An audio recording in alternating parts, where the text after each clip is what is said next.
Cinta abadi seorang Raden dan ketulusan cinta Kemuning. Pada cerpen ini mengisahkan tentang seorang gadis yang hidup di pedesaan Ambarawa.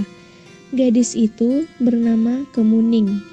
Ia hidup bersama ayah dan ibunya.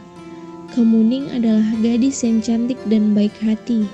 Suatu hari, ketika ia hendak menyuci ke sungai bersama ibunya, ada beberapa komplotan perampok yang menghalanginya. Tiba-tiba saja, datanglah seorang pemuda bernama Raden yang menolong Kemuning dan ibunya. Raden adalah teman masa kecil Kemuning. Dahulu kala, mereka selalu bersama-sama dalam bermain, berpergian, sehingga saling melengkapi satu sama lain.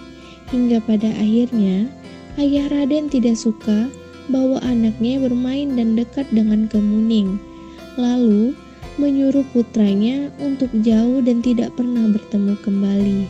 Hari itulah mereka kembali lagi berpapasan setelah sekian lama.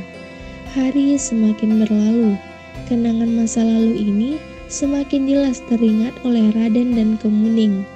Perasaan yang terpendam dahulu kembali jelas terlintas di pikiran mereka, dan akhirnya hari pun semakin berlalu, kedekatan mereka semakin dekat, walaupun keadaan tak mengizinkan mereka bersama. Raden pun sudah mengungkapkan bagaimana perasaannya kepada Kemuning, begitupun sebaliknya. Akhirnya, tibalah di mana desa Ambarawa akan mengadakan perang dengan kampung sebelah, dan peperangan itu didasarkan oleh Kemuning yang hanya diketahui oleh Raden.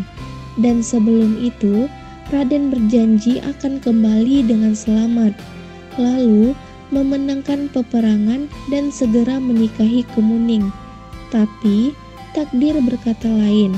Raden meninggal tepat pada peperangan itu berlangsung, dan selama hidupnya Kemuning hingga ia sudah tua, bahkan rambut putihnya semakin jelas, ia tetap menunggu Raden yang kembali dengan selamat hingga menikahinya. Tetapi tidak disangka bahwa sebenarnya pemuda yang ia tunggu kedatangannya telah meninggalkan dia untuk selamanya.